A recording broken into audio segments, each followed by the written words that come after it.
Lori Duckworth is a very, very good friend of mine. She's toured with me. She's one of my mentors. She is a co-owner with Russ Belleville with the Delta 9 House and Studios in Portland. And they just opened a new spot in Sumter, Oregon, along with their new business, The Coffee Pot, which is a dispensary and soon-to-be restaurant. And I should just let you tell the story, not tell all the story for you. But ladies and gentlemen, my good friend, Lori Duckworth. Hi, everybody. I am so happy to be back here again. I love Boise. I love the hometown of my partner. And I love the crowd that keeps growing every year here. You know, a lot of you that are return patrons to this little event have heard my story. I'm the former director of Southern Oregon Normal in Medford, Oregon. You know, that's a border town, just like Ontario. And Ontario's got an event going on today, so after you're here, I'd encourage you to go over there, but I can tell you it's raining because we just came through there. So stay with us as long as you can because we got sunshine. So as many of you know, Ontario just turned over a ban and they're going to be opening some dispensaries over there. And I'm the person responsible for hiring the attorney that wrote the petition for that. Yeah! Because that's what I do. I take action where action is needed. I grow little communities that are broke. And Ontario was one broke community. They couldn't even get their pool reopened until I got involved. Now they got the splash fund and they're reopening their pool. I saw a real need here in Boise a few years ago because I have friends and family here that are suffering.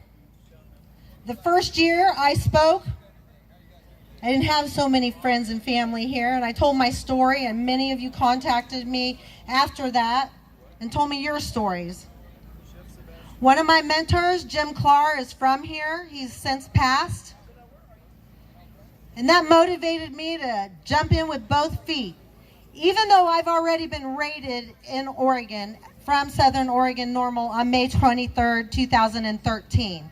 And I was a felon for 3 years until my felony was expunged as part of my plea bargain. It's called political prosecution. And really what it comes down to is when you're the person on the forefront writing the laws, sticking your neck out, talking to the press, going toe-to-toe with DEA agents when they're raiding your federal marijuana gardens that were legal and in compliance. The higher-ups, the cops, most importantly, the Sheriff's Association of Oregon didn't like that much, and they went after myself and Bill Espenson at the 45th Parallel and Sarah Bennett at the Human Collective under what was then called and will forever be known as Operation Storefront. Operation Storefront set the laws in Oregon. We helped to write and form the dispensary model. And we suffered because we were the last 3 cases prosecuted under the old laws. 10 days after my raid, the governor signed the dispensary bill, House Bill 3460, and dispensaries became legal. Well, here we are 5 years later, and we're doing it again in Idaho. Yeah! And we're not going to stop until every one of you have the same rights as the Oregonians. That's right. Hell yeah! That's my promise. Because as I get older and this hair gets grayer, I want to come home to Boise for my partner. He deserves to be with his mom and dad. And my father-in-law is the chief petitioner of the Idaho Medical Marijuana Act. Thanks, Pops. He's right there. John Belleville. He's got quite a story to tell you, and I'm not going to tell you because he'll probably tell you later because he's going to be speaking. He's a prime participant to be that chief petitioner because he's been down here and he's up here. And he and my mother-in-law are very special people, just like all of you. Everybody has their own story. But you have to activate. Activate your mind, activate your hands, most importantly, activate your mouths.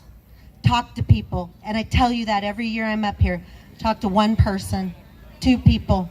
Those people talk to other people. And we change minds and we change hearts. Talk from your heart. Every single one of us knows someone or are someone that cancer or a terminal disease has touched our lives, and cannabis has or does continue to help.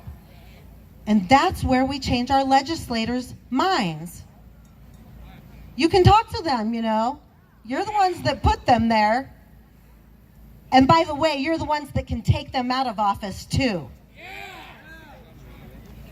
You know, we really were glad when old Otter got out of office, and we were really nervous about Little getting into office. But I think that what we've seen with his most recent veto has been pretty promising. He didn't make it harder for us to collect signatures. That worked in our favor. We'll have our petition back on the 20th of this month. 25th. Oh, 25th. Thank you, Bill. 25th. We had hoped for the 20th, but there was a snag in signatures. So it'll be back on the 25th, and everybody will be able to sign to get it on the ballot so Idahoans can actually vote.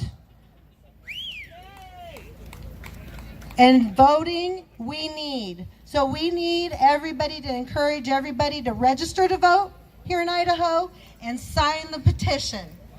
We need to get this passed this year so we don't lose any more Idahoans because they can't safely access cannabis. Thanks, everybody. I'll talk to you later today. I'm Lori Duckworth.